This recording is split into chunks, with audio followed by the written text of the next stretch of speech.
I was finishing up my afternoon shift at the gas station when the power flickered once, twice, then died for good. The store went silent except for the hum of the old drink fridge winding down, and outside, the entire street had begun melting into darkness. For a moment, I stood behind the cash register, staring at the dead monitors, thinking about how I'd be leaving this place for college in 2 weeks, thinking about how small and heavy it felt to still be here. By the time I logged up and stepped into the fading sunlight, candlelight was already blooming in windows up and down Main Street. Tiny flames flickered behind lace curtains and lined porch railings, glowing against the dark like cautious eyes. That was just what people did here whenever the power failed. It didn't matter if it was a 2-minute brownout or an overnight storm outage. Candles came out fast. No one ever explained it to me in words that made sense. I just grew up knowing that when the lights went out, you lit a candle for them. No one really said who they were. No one wanted to. I've always gone along with it. Habit mostly. Maybe a bit of fear too, if I'm honest. But nothing deeper than that.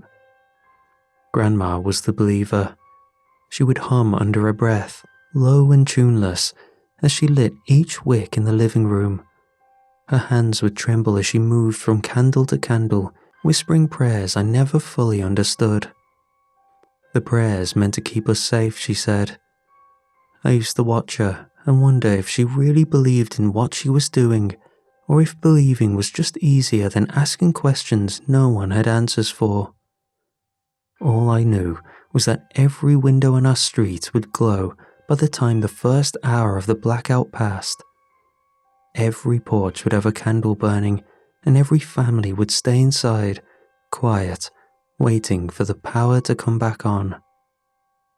I jogged the short distance home, my trainers slapping the pavement in the hush. There was just enough daylight left to make it home. Without the streetlights, the neighborhood felt swallowed by the sky, leaving only small islands of flickering light in the windows. Every porch had its candle lanterns burning. Some families set out mason jars with tea lights lining their walkways, flames bending and trembling in the spring wind. It was beautiful in a way, if I didn't think too hard about why we did it. No one was outside.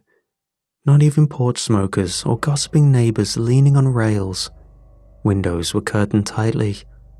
The only movement came from the restless flames themselves, stretching shadows across gardens and driveways. When I was little, I used to think the candles made the town look warm and alive. Grandma would tell me stories about how her own mother lit them every blackout, whispering that they kept the watchers calm. At school, teachers never spoke about it. My friends and I would joke that the candles were just a hillbilly blackout tradition, something to make us feel special when power companies ignored us. But I still lit them. We all did. Even the new families who moved here eventually fell in line. No one wanted to be the only house dark during an outage. Our house sat at the end of Sycamore Lane, a sagging one-story with peeling blue trim. It was smaller than most, with 2 thin porch posts wrapped in chipped plastic ivy.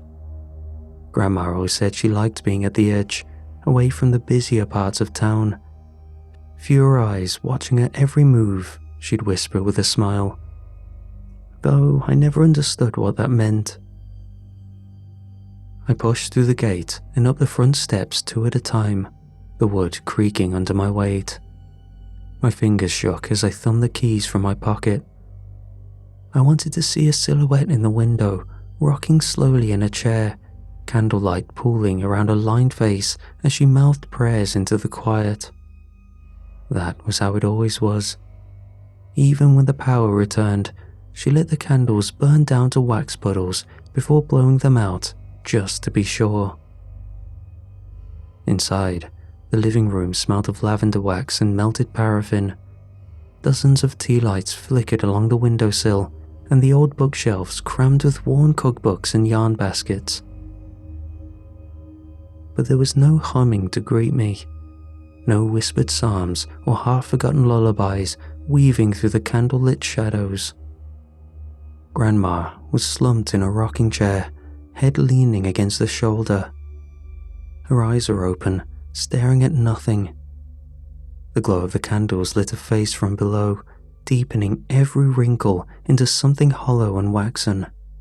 Her chest rose and fell in shadow, uneven breaths that rattled in her throat. "Grandma?"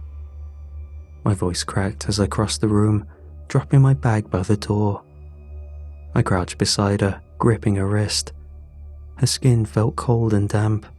She didn't blink. Her breathing fluttered like a candle about to go out. For a long moment, I knelt there, listening to the ticking of the wind-up clock on the bookshelf and the soft hiss of candle wicks burning low.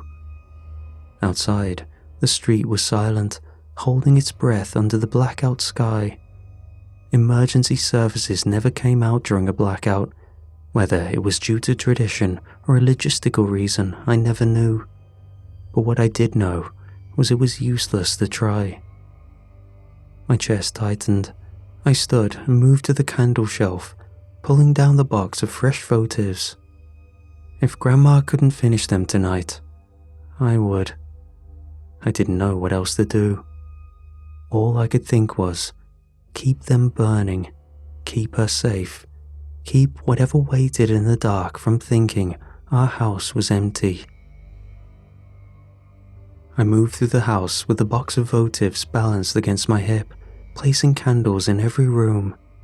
The kitchen counters were already lined with wax-stained saucers from past blackouts, each ready to cradle a flickering flame. I lit one beside the sink, another on the breakfast table near Grandma's half-finished crossword. Her pencil rested diagonally across the grid, its eraser worn down to metal. In the hallway, I set a stubby pillar candle atop the shoe cabinet, its orange glow stretching toward the bedrooms. Shadows danced across the peeling floral wallpaper, blooming and shrinking in the shifting light. Each flicker made me flinch.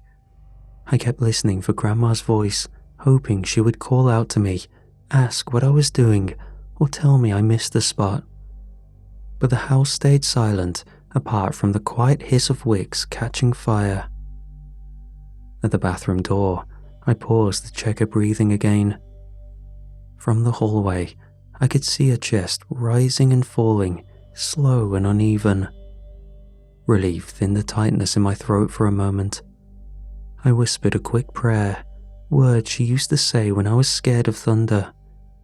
Keep her safe, keep them away, bring back the sun. The last candle sat on the living room window ledge. I knelt and held the match to the wick. For a moment, the flame flared bright, illuminating the frost-webbed glass. My reflection glowed there, skin pale under the candle's bloom. I moved to blow out the match, but something beyond the window caught my eye. A figure stood at the edge of the yard where the candlelight faded into darkness. She wore a cotton house dress with a hem that brushed her ankles, and her hair was pinned back neatly from her face. The woman's shoulders were straight, her head tilted slightly to one side. Even from where I knelt, I could see her smile. My heart thumped so loud I couldn't breathe. It was Grandma. She raised one hand and curled her fingers in a gentle beckoning motion, inviting me out into the darkness beyond the candles.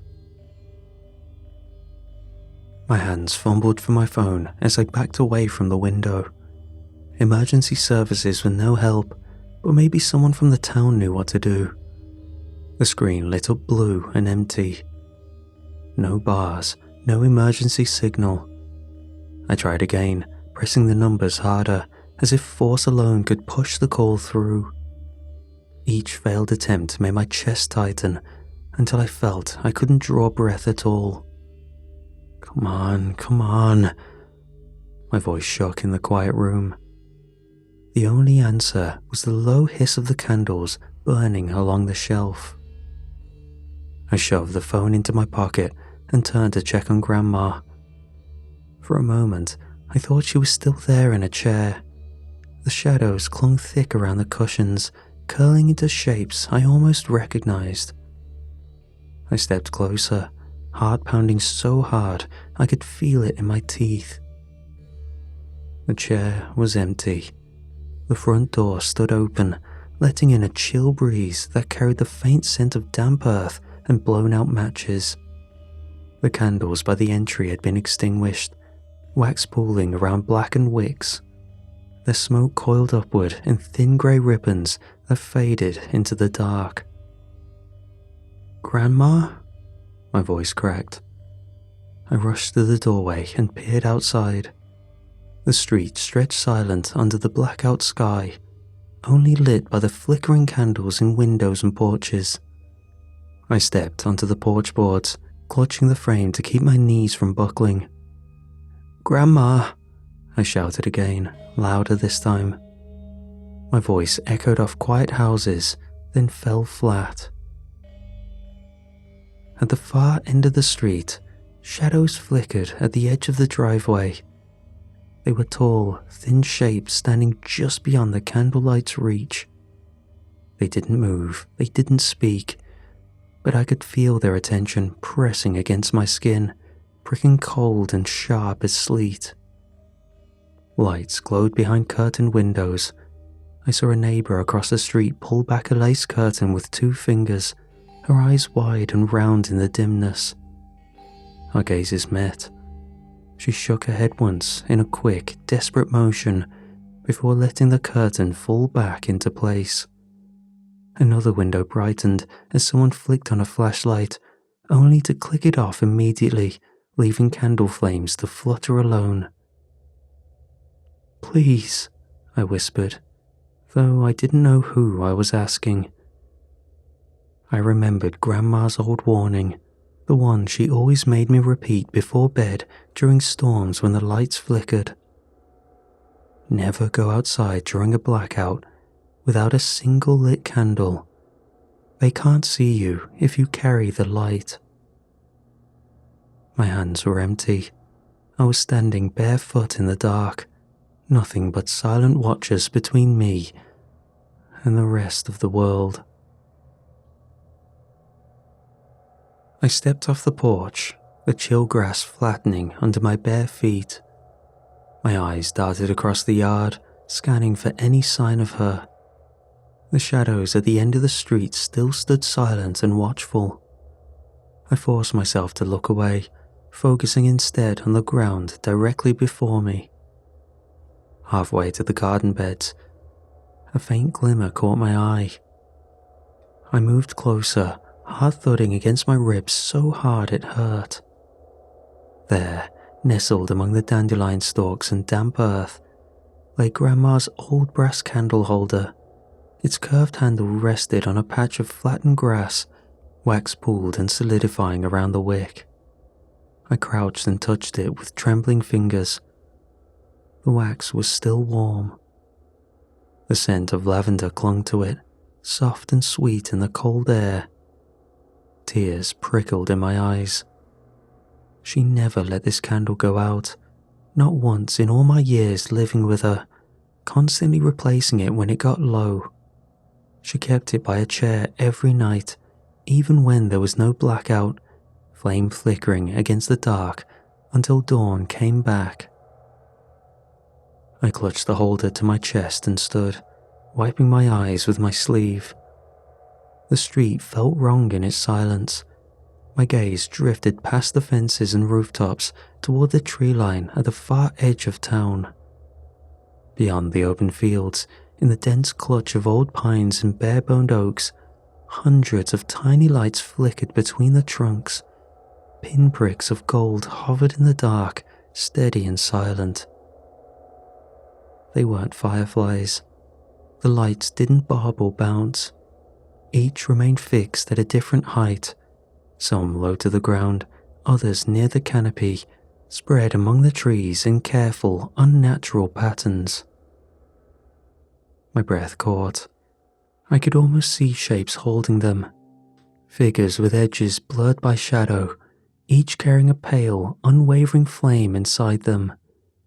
They stood in silent rows, facing my direction, though I couldn't see their eyes. The sight made my skin tighten until I felt I might crawl out of it just to escape the feeling. I realized then why it never made sense before. Growing up, I always thought the candles were for us. They kept bad things away and kept our homes safe until the power returned. That's what everyone said, even if they never explained how. But no one ever talked about the woods. No one ever spoke about what the candles were keeping lit for.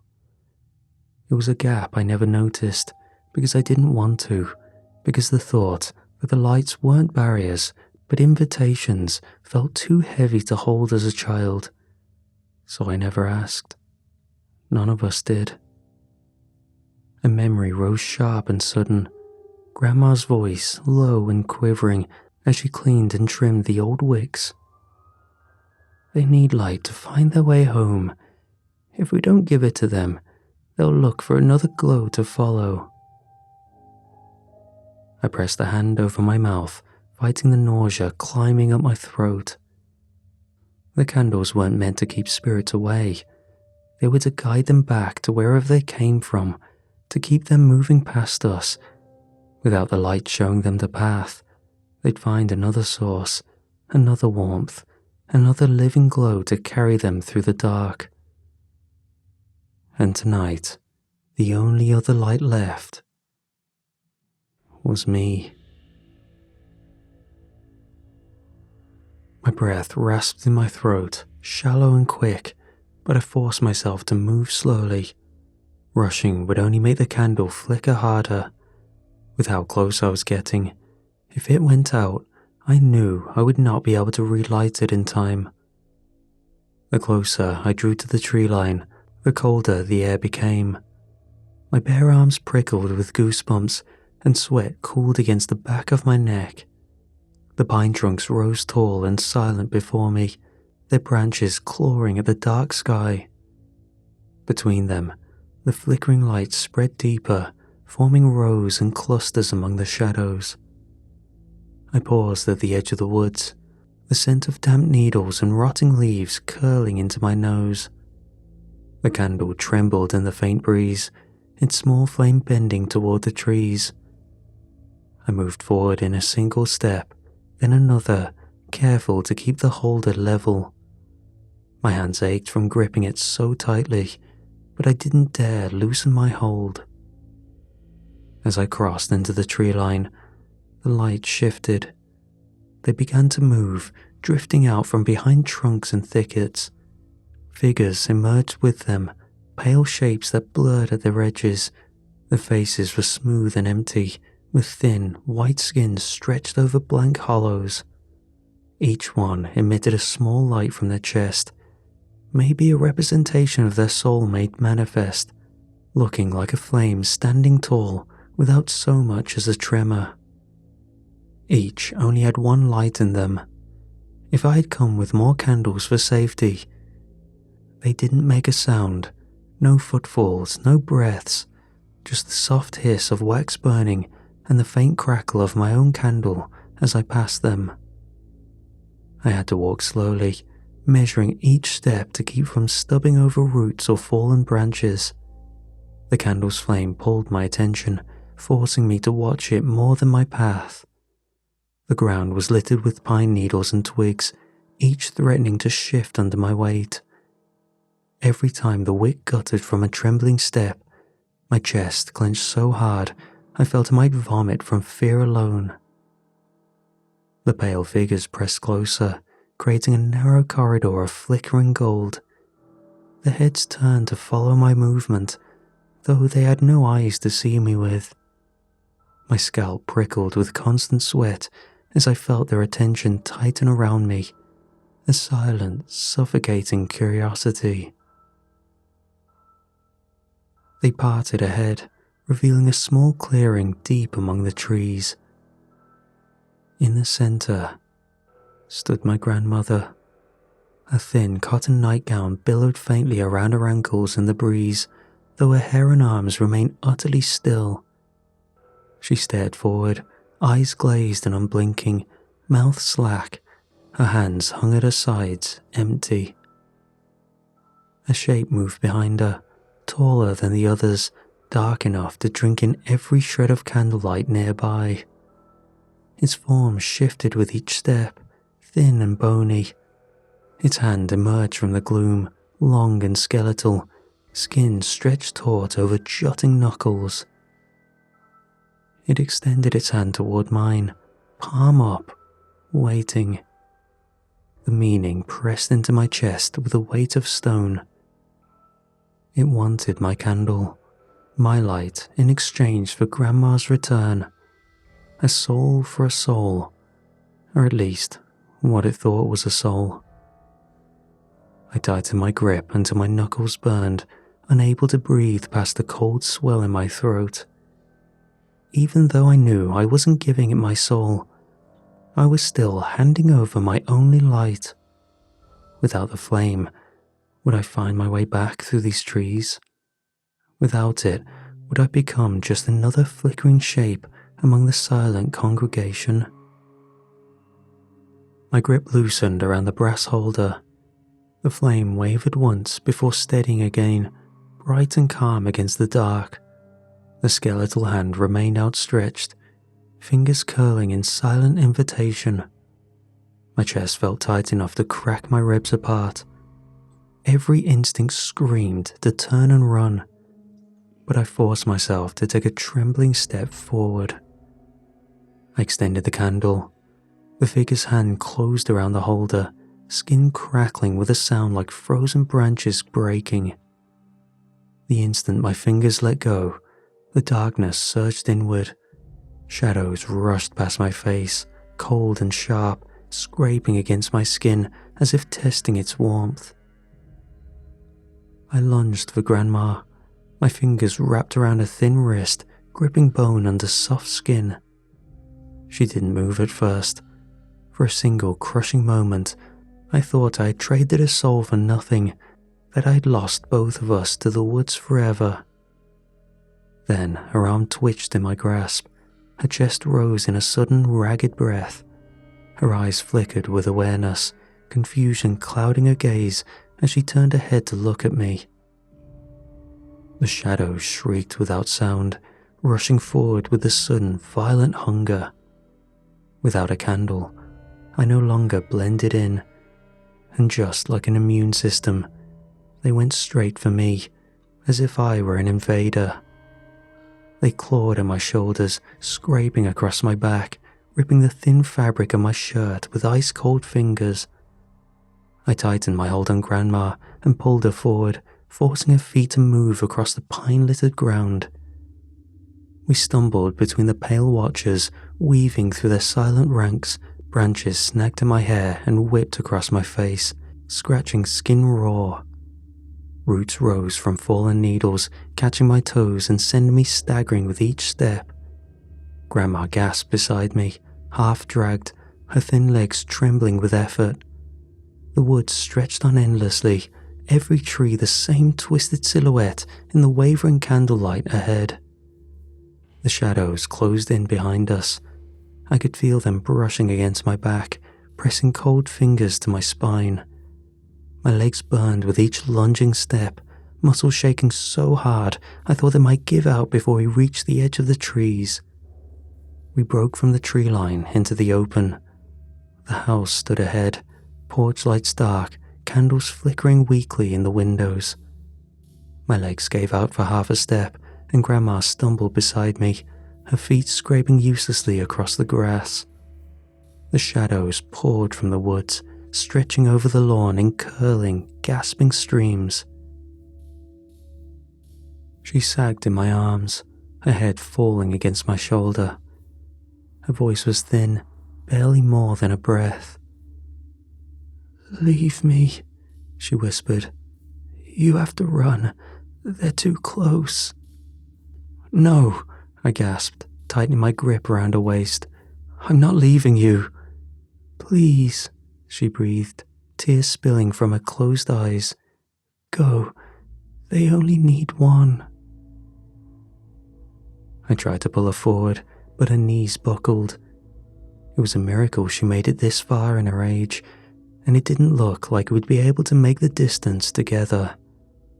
The shadows surged, reaching for her first, curling black fingers around her ankles and calves, creeping up a thin cotton nightgown. Panic burned in my throat, hot and choking. The house felt impossibly far away, its candlelight too weak to shield us from the cold tide crawling across the grass. A door swung open across the street. Mr. Harris, our elderly neighbour, stood in his doorway, holding out a pair of thick pillar candles, their flames strong and steady in the wind. His eyes were wide, shining with terror. "Take it," he shouted. I let go of Grandma's wrist for a split second, grabbing the candles from his shaking hand. I rushed the second into my Grandma's hand as she was being dragged across the lawn. The instant the flame passed into her grip, the shadows recoiled with a snapping hiss. The shapes crumpled backward, folding in on themselves, until nothing remained but the night breeze bending in the grass. I clutched the candle to my chest, its warmth seeping into my frozen fingers. Grandma sagged against my side, her breaths ragged but strong. The porch boards creaked under our weight as I half dragged her up the steps and into the soft circle of flickering light. The first pale light of dawn bled into the sky, turning the edges of the woods to washed-out grey.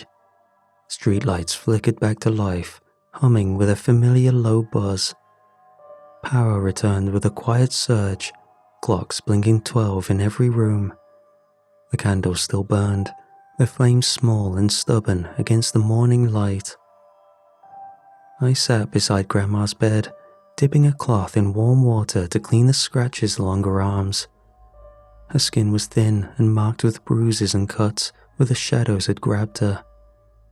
She winced once, then fell silent again, staring at the ceiling with heavy eyes. "Almost done," I whispered, wrapping gauze around the deeper cut near her elbow. My own hands trembled with exhaustion, wrists blotched with purple where clawed fingers had scraped away skin. The house felt empty, despite the quiet whir of appliances coming back to life. The candles burned on every shelf and table, their wicks curling black above trembling flames. Grandma's gaze shifted toward me, unfocused at first. Then her eyes cleared, and she reached out, her fingertips brushing my wrist. "Thank you," she whispered, her voice raw and hoarse. "Thank you for bringing me home." I swallowed the tight ache in my throat and pressed a hand between mine. "Rest now," I said. "You're safe." When her breathing slowed into a gentler rhythm, I stood and gathered the leftover candles from the hallway. The sun had risen beyond the fields, painting the window glass gold. But I lit one last candle anyway and set it on the sill. Its flame glowed against the daylight, a thin orange tongue dancing in silence. I watched the tree line beyond our yards, where the shadows still clung low to the ground. The candle flicked once, its scent of lavender curling warm into the room. Maybe this is how it goes, that when life ends here, we're taken to be one with those things. There's a chance I've disrupted the natural flow of this town. All I know is I've bought some more time for my grandma, for when she inevitably joins them in the next blackout.